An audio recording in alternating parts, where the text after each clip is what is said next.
kids. Welcome to Conscious Embodiment with Dr. Michael Lennox. I am your host, Dr. Michael Lennox, and we get together every week and talk about astrology and dreams and dream interpretation. Coming at you today for the week of September 13th. So if you tuned into last week's podcast, I covered Mercury's retrograde cycles. The entire astrology program portion of the pod last week was about Mercury's retrograde. And today it's going to be about Mars and Venus mostly, because really the big news of the week is those two planets are changing signs. And I'm going to try to do a little teaching today about how to perceive the couple of weeks that Venus is in a new sign or the more weeks that Mars is in a sign. And if you are tuning in week by week, the teaching from last week will help you understand what I'm going to present today about Venus moving through Scorpio and Mars moving through Libra, because those are the next big gear shifts that we're going through. And if you we're able to take in what I was presenting about Mercury last week and how within a retrograde cycle there are certain numbers of transits that Mercury's going to make while in the sign that he is in. The same structure applies to all of the personal planets. And so if we're going to have a conversation about Venus changing signs and moving out of Libra into Scorpio, we're going to talk about that in two ways. We're going to talk about, well, what's it like to have Venus in the sign of Scorpio, but also what contact with the social and outer planets that Venus is going to make while in Scorpio that would have been different from when she was traveling through Libra. So let's talk about what it's gonna feel like to have the planet of love move out of her ruling territory of Venus and into the cauldron and the depths and intensity of Scorpio. That ingress happens on the 10th. So if you're listening to this podcast, it's already taken place. So on the 10th of September, Venus moved into Scorpio, and she will stay there for just under a month, basically 3.5 weeks.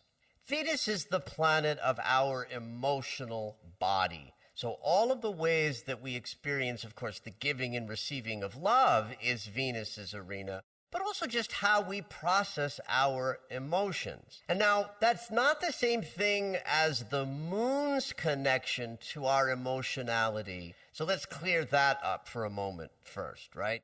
The moon and her movement is something that we respond to with our emotional sort of makeup. But the emotionality of the lunar cycle connects to how we are all relating with stuff that's in our unconscious, right? So thoughts create feelings. And sometimes we're having the feeling and we don't know why. It's because the thought that's generating the feeling response is an unconscious thought. And the moon is the arbiter of our unconscious mind. And so that as the moon moves and touches different other planets and moves through different, signs, shifting the quality of our unconscious, experience, the moon can be looked at to reflect our moodiness and our emotional reactivity to unconscious stuff that we bump into. But the actual processing of emotion in the way that our sympathetic nervous system receives data from the environment and tells us what's what, the way our feelings inform us from a place of emotional intelligence, like the things we know because our emotions sort of tell us this feels right or this feels wrong. That's pure Venus. And so when Venus is moving through a particular sign, we can understand how our emotional body is going to process our feeling experience based on the quality of the sign that Venus is moving through. So as it goes into Scorpio, I know Scorpio is a water sign. Yes. So then Venus going into Scorpio, we would be processing a little more emotionally and maybe like a little more rocky? Well, you're absolutely right, honey. It starts with the water quality that says it's going to be more about the fluidity and the expression of emotions, because water and emotion are, cousins. They relate to each other more directly. Scorpio water is pretty intense, right? It's the water of change and transformation. we take the archetypal capacity for Scorpio to kill. It's the one thing that Scorpio archetype can do that no other sign in the zodiac can accomplish, and that's death. That little stinger, right? So, of course, every death in archetypal mind is just a rebirth waiting to happen. Right. So with Venus in Libra for the last 3.5 weeks, not only because it's an air sign and then we're understanding how we process our emotions a little bit more intellectually, we also respond to Libra's rulership by Venus. It's a sign she's perfectly comfortable in. And in those weeks, we were making our emotional decisions or responding to our feeling nature by attempting to restore balance and harmony. And that would be easy to do with Venus in Libra. That's really the key. We're always looking to come back to emotional balance and harmony. Right. But Venus in Libra makes it easy, and Venus in Scorpio makes it not only maybe difficult, but also maybe not likely. Venus in Scorpio tells us we're in depth, we're in intensity, we're in change and transformation. And so we're more likely to dive deeper into our emotional responses and find that something needs our attention in a change or die kind of way with Venus and Scorpio. So for sure, the next 3.5 weeks will have your emotional processing happening at a much deeper level. Change and transformation is more likely, but of course, the difficulty of change and transformation and the frightening nature of surrendering to emotional processes that feel overwhelming is part of the way the next 3.5 weeks. So would you say buckle your seatbelts? Yeah, or get yourself a snorkel. Okay. We're diving into some intense waters, and we're going to come out the other side a little changed and transformed. Did you know that Michael has a daily astro alert? If you enjoy hearing the weekly astrology, you might like knowing more about each day. When you subscribe for the daily astro alerts, you'll get an in-depth explanation of the day's astrology sent right to your email. Subscriptions are only $10 a month, or you can purchase the yearly subscription at the reduced price of $100. To subscribe, head over to michaellennox.com. So one of the other things I've been talking about a lot lately is the splash pattern that's expressed right now in the sky, that all of the social and outer planets are kind of spread around the sky such that, and here's why this matters, a planet moves through a sign and that refers to traveling 30 degrees. So that means that between the 10th of September and 3.5 weeks later, Venus will move 30 degrees. And because the planets in the backdrop are kind of spread out, that means every couple of days, Venus is touching either Chiron the healer, Saturn and Jupiter, the social planets of structure and expansion, Uranus, the great awakener, Neptune, the spiritual planet, and, of course, our favorite Pluto, the planet of great change and transformation. The same thing will be applied to Mars in a moment, but right now let's just sort of give an overview of the storyline that Venus, our heart center, is going to be telling each of us over the next 3.5 weeks. And in conjunct, the great eliminator angle to Chiron means we're letting go of some wounds. The square to Saturn and Jupiter, because Saturn and Jupiter are the social planets, and they reflect how we move about in the outside world and connect with others and our jobs and our townships and our, community structures. Venus in a square to both of those planets means that some of our experiences out in the world are going to bring up conflicts of love and intimacy and money. Venus rules money, that then the in conjunct to Chiron will help us release. An opposition to Uranus is the wild card, which means that anything can happen in the area of love and intimacy and financial security. So you can expect the unexpected over the next 3.5 weeks. And then a trine to Neptune means our spiritual connection is wide open.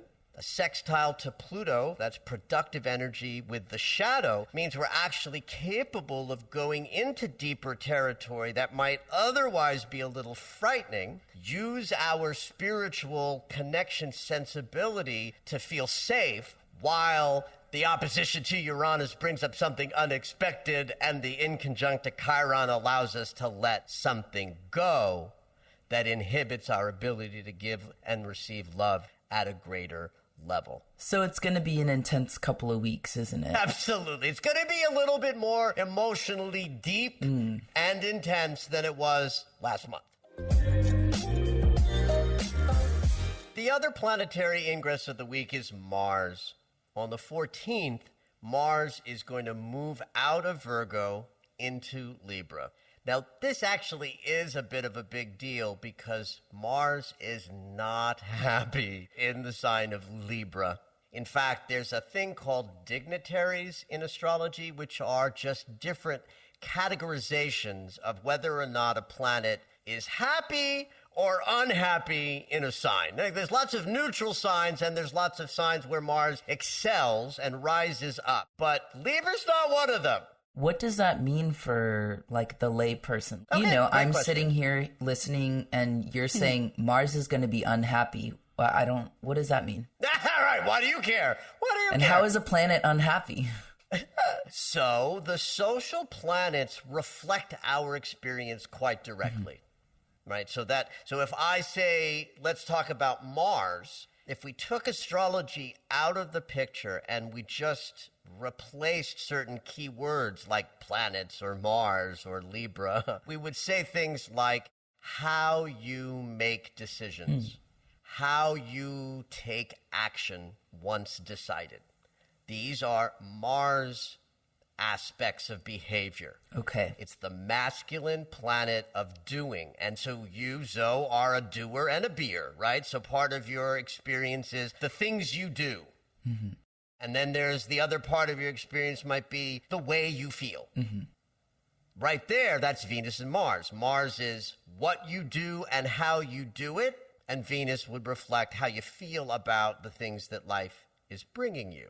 So if I say Mars is going into territory that he's not happy, that means that how we, you and I, and anybody listening, makes decisions or approaches goals, ambitions, and actions we desire to take, or actions that occur, will have the particular unhappiness that Mars in Libra exemplifies. So let's break this down from the place of archetype. If Mars is action and is ruled by the sign of Aries, that fire sign that says, I'll do it, me first, stepping up and taking powerful initiative, that's antithetical to the Libra mansion. Libra doesn't have an I.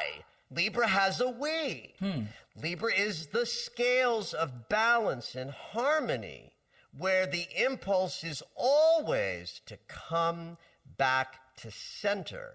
And Mars doesn't want center. Mars wants to push out and take action.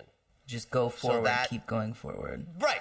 Without equivocation, without worry, without thinking, ooh, did I hurt your feelings when I took that action? Whereas Mars in Libra would be pulled on to consider the other party. And so the impulse of Mars is like, I ain't interested in that. I got things to do. But the Libra mansion that he is swimming in tells a different story. So once we pass the 14th of September, we are in for about 6.5 weeks of the planet of action and decisions and movement in this mansion that he is not so comfortable with.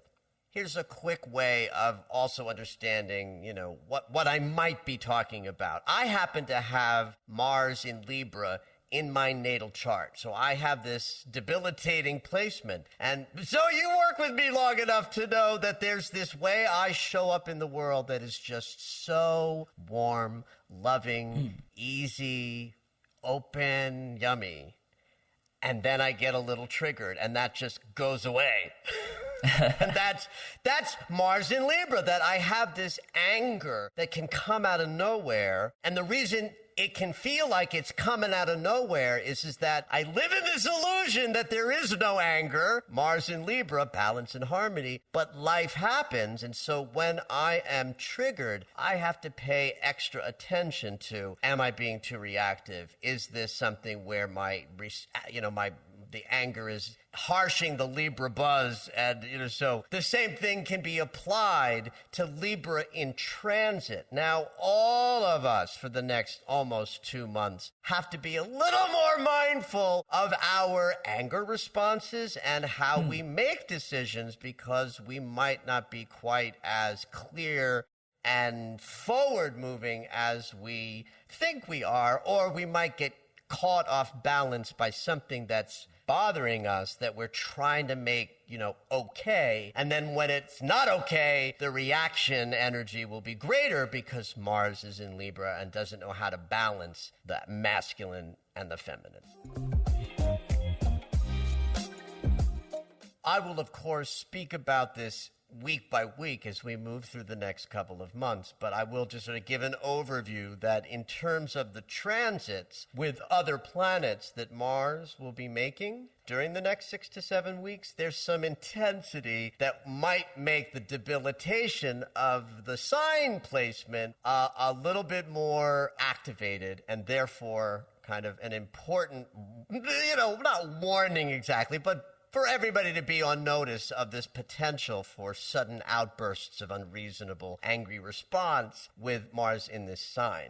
Mars will oppose Chiron and square Pluto during the next couple of weeks, right? So that's a confrontation with wounded spaces, and then conflict and obstacle with the shadow. In fact, Mars and Pluto in a square is like a warring aspect. So there will be, in fact, little moments in September and October where we might be a little bit more prone to reactivity and anger. And the only thing that will help mitigate that is Jupiter and Aquarius, the planets that represent life around the planet, being either a lesson, Saturn, or expansive and yummy, Jupiter. There's a trine from Libra to Aquarius where those two planets are.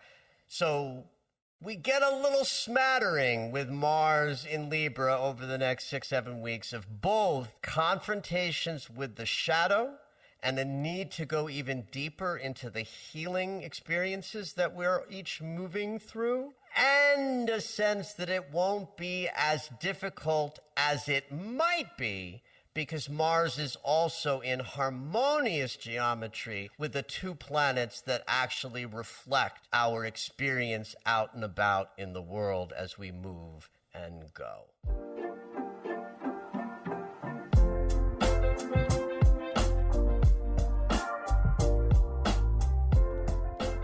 All right, it's dream segment time.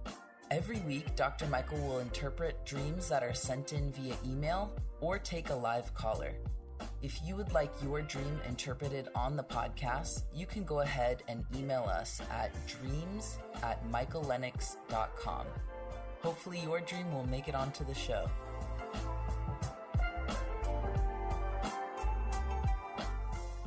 Welcome to our dream segment. Today we have one emailed in dream, and we also have a live caller waiting for you.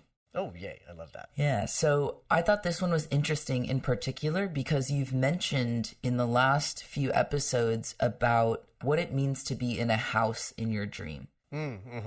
Yes, house is self. Brandy emailed in and she says, I've always had strange dreams, but the constant theme in my dreams is that I'm in a different house or home or building that is completely unrecognizable to me.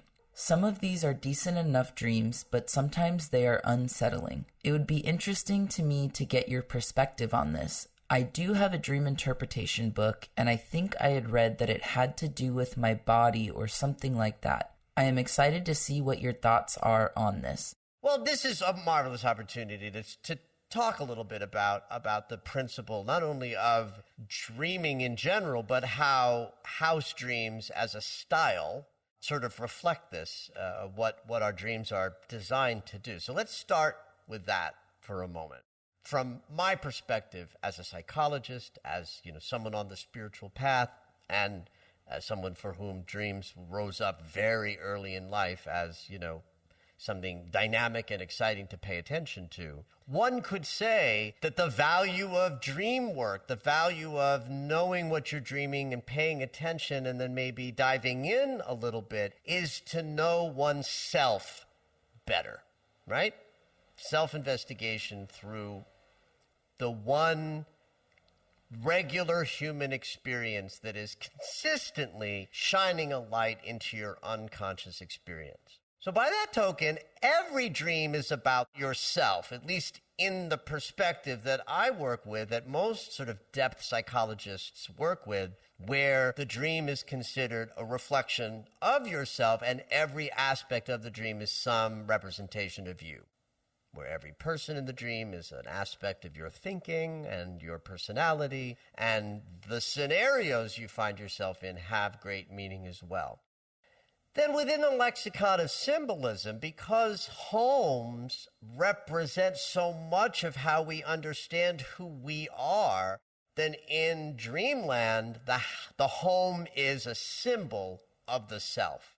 In fact, the idea that a dream dictionary might say dreams of houses relate to the body, I can get behind that. It might not be my first go-to, that, oh, think about what your body's expressing if you have a dream about a house. It's not. I always go to the self first. But the self and the body are very connected as well, right? And in fact, if you think about us as energy, everything is energy. You, your sense of who you are energetically, your physical body, and the home where you dwell are all one energetic thing.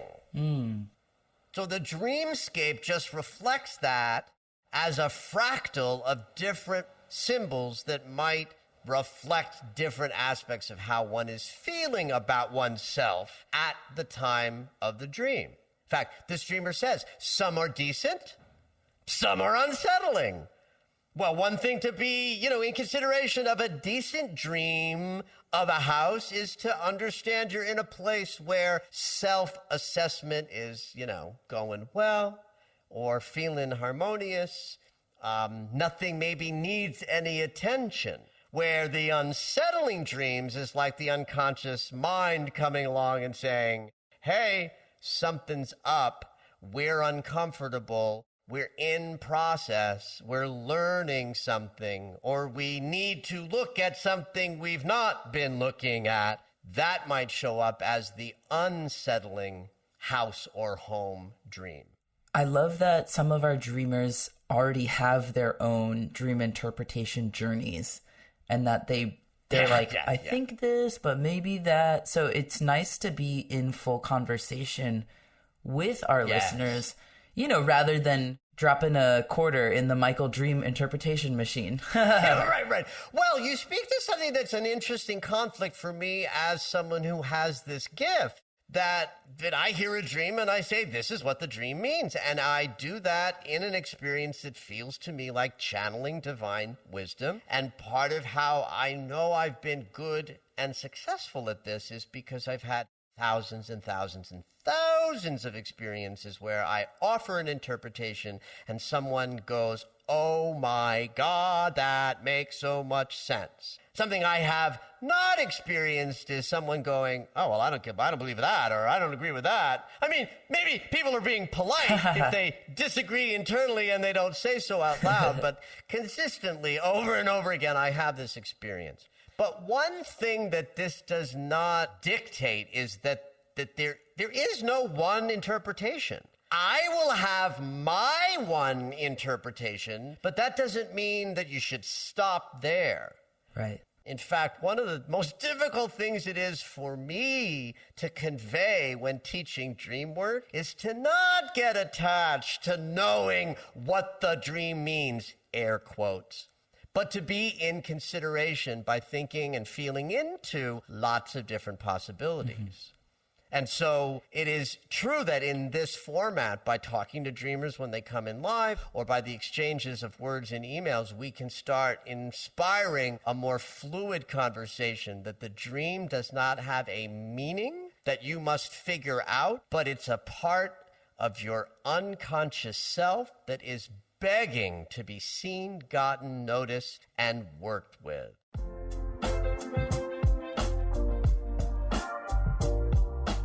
Hey, Kimberly, what you dreaming? I have a lot of crazy dreams. and a lot of them involve Yay. loved ones that have crossed over. Interesting. So the most recent dream that is really staying with me is I'm at my childhood home and I'm in the kitchen, which was a typical scene. We would always gather around the kitchen table. That's where the conversations were. That's where we could be ourselves, in the kitchen, not in the dining room. Yeah. And I'm sitting at the kitchen table with my grandmother, who has been gone for 35 years. She looks fabulous, by the way. Her hair is white and glowing, and she's healthy and beautiful.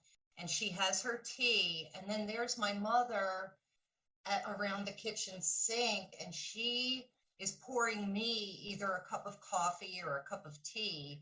And she looks like, now my mother's been gone almost 10 years, and she looks as if she's about 35 years old, and she has brown hair, and she hadn't had brown hair for close to 30 years because she loved to be a blonde. And every time I dream of my mother, she always has brown hair, and it's weird because I almost don't even remember her with brown hair. But she serves me the tea, and then she leaves the room, and my grandmother and I are just talking, and the next thing you know, the phone rings. My grandmother answers it, and the look on her face is total shock. And she says, I have some really bad news. And I said, what? And she said, your mother was in a serious accident and she didn't make it.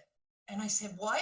And all of a sudden I know that I had to have been screaming in my sleep because I did wake up crying. And I said, my God, where is she? And she tells me Snohomish.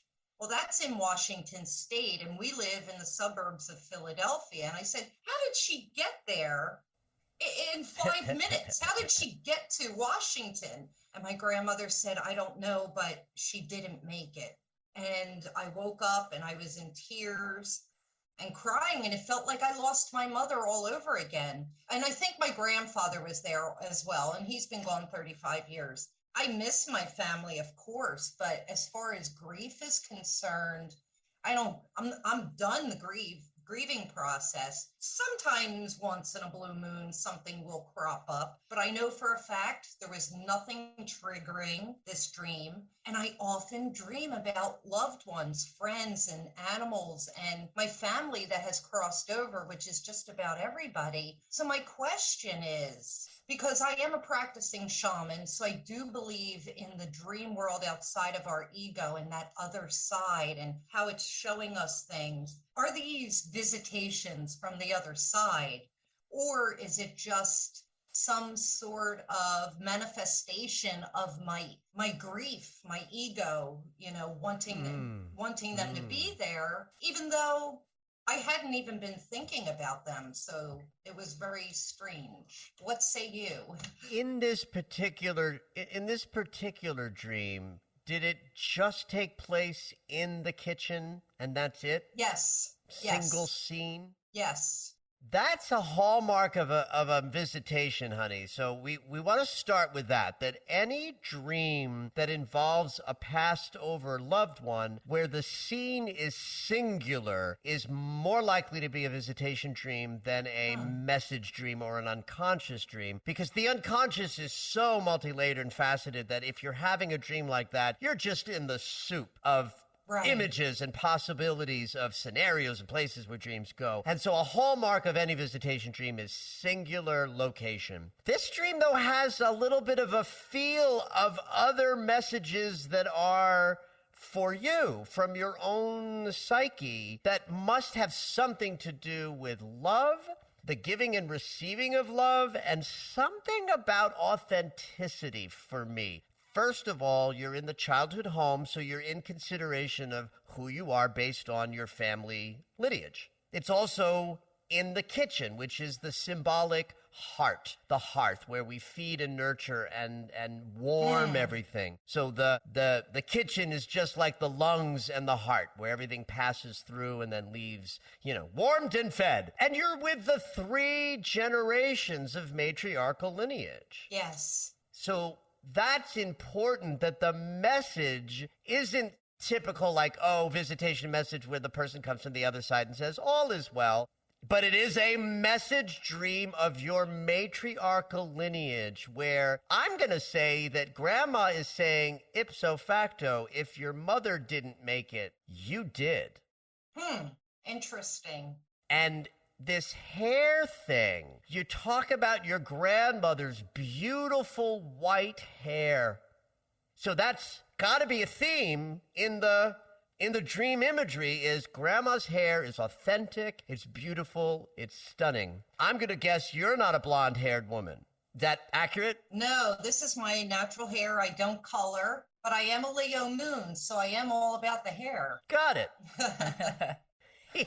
Well, and hair is a symbol of power and strength that comes from attractiveness, right? And mom dyed her hair. So to me, the mom didn't make it isn't about mom went to Washington and died. I think the mom didn't make it is a message about authenticity. Oh gosh, yeah. Right? That she didn't know who she was in a powerful way that maybe grandma did and that you do.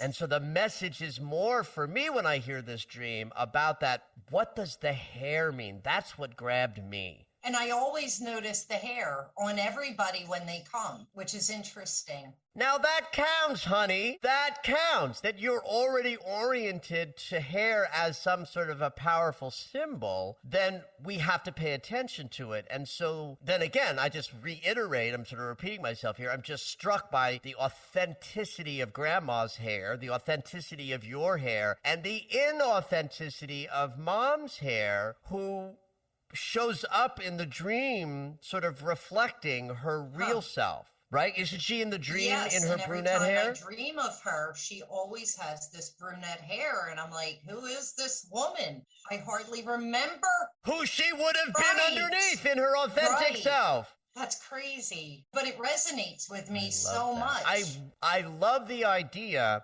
that, to me, this dream is a combo, right? It is a visitation dream, but it's about the message for you. Whereas most visitation dreams are the message is all is well, right? Love is all. So in this dream, it's about the matriarchal lineage and appreciating your level of authenticity and power that the hair represents. How beautiful. Oh my gosh.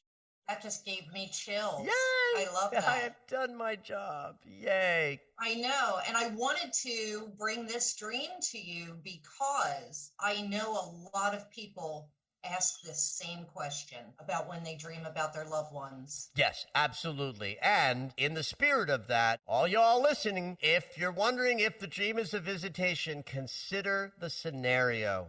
Dreams are chaotic and unstable. But if you suddenly find yourself in one room or one scenario or one place and a passed along loved one shows up and is in that space, it's a visitation. Yay. Thank you so much. Thank you for coming on, Kimberly. I loved it. Thank you for sharing your dream with us today. Thanks, Kim. You're welcome. Thank you for listening to Conscious Embodiment, Astrology and Dreams with Dr. Michael Lennox. You can find us on Apple Music, the iHeartRadio app, and anywhere you find your favorite shows. Head on over to michaellennox.com for information on astrology readings, the daily Astro Alert subscription, upcoming classes, and to join the mailing list.